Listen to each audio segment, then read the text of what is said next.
they didn't call it DRS then, but it had that same kind of function, but it was more on the front rather than the wings. And McLaren actually came up with it because it was actually banned. It was actually banned, so they stopped it. And then after they did some research into it, and to make the sport interesting, then they started using it for the DRS, the back wing. Saying that McLaren has this, they've got these tricks up their sleeves with all these tricks and stuff like that. So and then I think now they came up with this flexi wing that's going to be banned. So I'm just watching them. They're just seeing how this plays out. Apparently at Bahrain, Ferrari and Mercedes and McLaren had something going on with their flexi with the back wing DRS, but it was different things because we know that there was a slot. And so Afolabi is the technician, but I'll first talk. There's a slot that McLaren had last year. It's a slot somewhere in between the side and the top of the wing, which allowed them to have flexibility to change based on whether it's you need drag, you need less drag, or you need more downforce. And now it seems like they've moved it more down towards the side moved it inward, and it's bending. So, so what they did is that, okay, if FIA is going to stop the slot, they'll just move the flexibility to another part of the wing, but it's less effective, but it might still be like 0.0 seconds per lap, which can make a difference. Now, what Mercedes did was that they made the top of the wing more flexible, which goes down. And we all know that the top of the wing needs to have some flexibility. We don't know what Ferrari is doing, but I think that what's going to happen is the FIA says they're going to look into it, but it will take weeks. And by the time they ban it, those teams will still have advantage over it. So I think Red Bull is just desperately trying to do something to keep their advantage. What do you think, Afolabi? Yeah, I quite agree with you. But basically, the mini-DRS thing basically refers to the rear wings, that the flex under air pressure at very high speeds. What happens is that it creates a small gap, like the official DRS flap.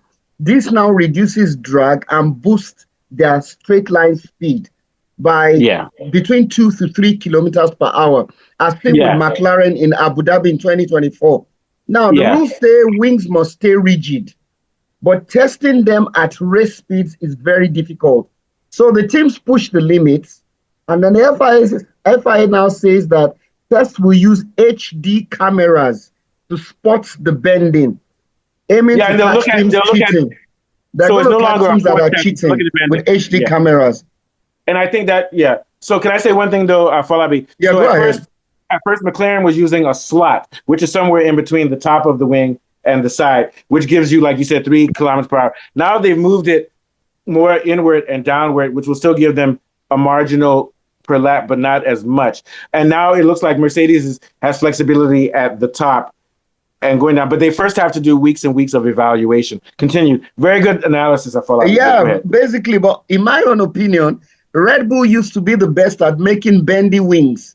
Oh, yes, they used to do it. Yeah, but the problem is that when they did it, everybody banned it. Everybody banned it.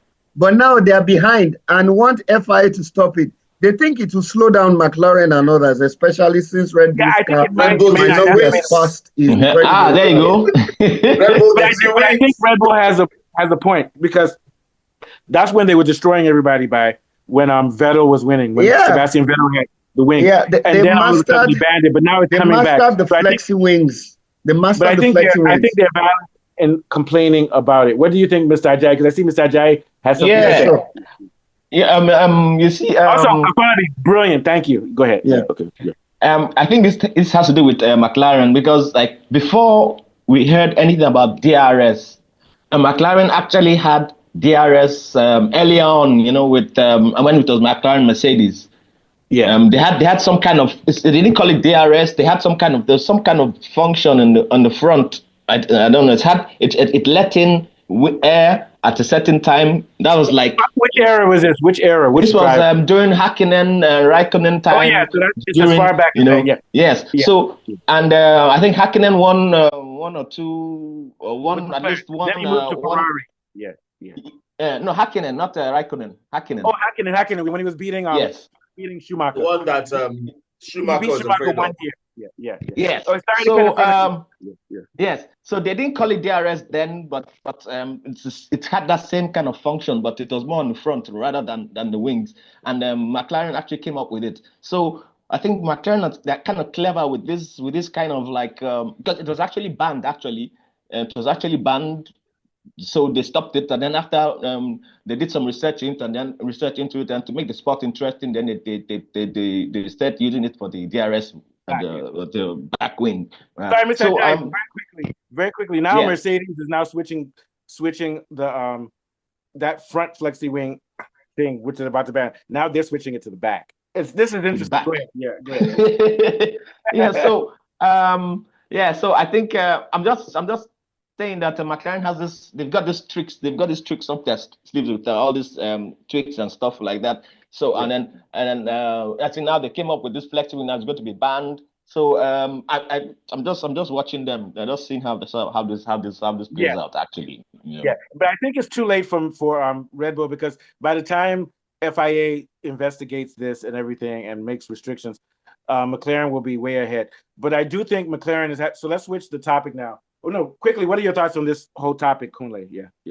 Well, I like looking at all these little fine tunings that they're working on the wings. I think day after tomorrow is the first practice session for the upcoming race. No, it'll be next week. A race next week, Friday. Yeah. Oh, not this week. I thought this week was a race weekend. It starts 15th. It starts on the 15th of March. Yes, it starts in the middle. Yes, 10 days time, right? Well, a lot can still happen in the testing and the preparations between now and then. In respect of the wings, yes, as you said, since it's going to take a while, a lot of the races, a few of the races might have been run before them, but then they always have the option of points deductions or fines or what have you if they think that the advantage is so great as to affect the race. So they can always look to that to correct any unfair advantages that were gained, although that would also be controversial. But since it's there, I mean, Formula One is like a circus. You make your own rules as you go along, so long as it maintains the interest of the people. I think this is, like you said, this is going to be the most exciting year, because FIA is going to make sure that whoever wins is going to barely win. Go ahead, Kule. Sorry. Yeah. No, I've finished. You're late. You don't have whiskey in your brain. Okay, apology. Last thoughts on that before we talk about McLaren's changes in their front steering and stuff, which has made them have too much front grip. But before that, what are your last thoughts, Afolabi? Yeah, I think I quite agree with Mr. Jai, because during the Hakkinen prime years, between 1998 and 2001, a lot of teams were already experimenting with flex at high speeds. They called it aeroelasticity, and they were doing basically to optimize their aerodynamic efficiency. And even some of McLaren designs in the 1990s made by Adrian Newey were guilty of the aerodynamic. Because Adrian Newey was there. He was actually the aerodynamicist with McLaren in 1990. They need to change his name to Adrian Only. Because he always cheats. He made the what's that thing for Red Bull last year? The brake valve. Yeah, but let's give it credit. Asymmetric brake valve. Valve. And Adrian Newey in 1998, he was the design chief of the MP413 for McLaren. And this car introduced extremely refined aerodynamic package, which showed a lot of flex at high speed. They called it aeroelasticity at that time, and they weren't caught. But now I feel it's basically the same thing. And if they're going to push down on this thing, the margins are fine. How do you catch someone doing it? Because if you look at McLaren, that's why they said they're going to put cameras now. They're going to put cameras to look at the actual flex. Yes, HD cameras basically. But it's still subject. That sounds like VAR, like in football. Oh yeah, it's VAR. It's VAR.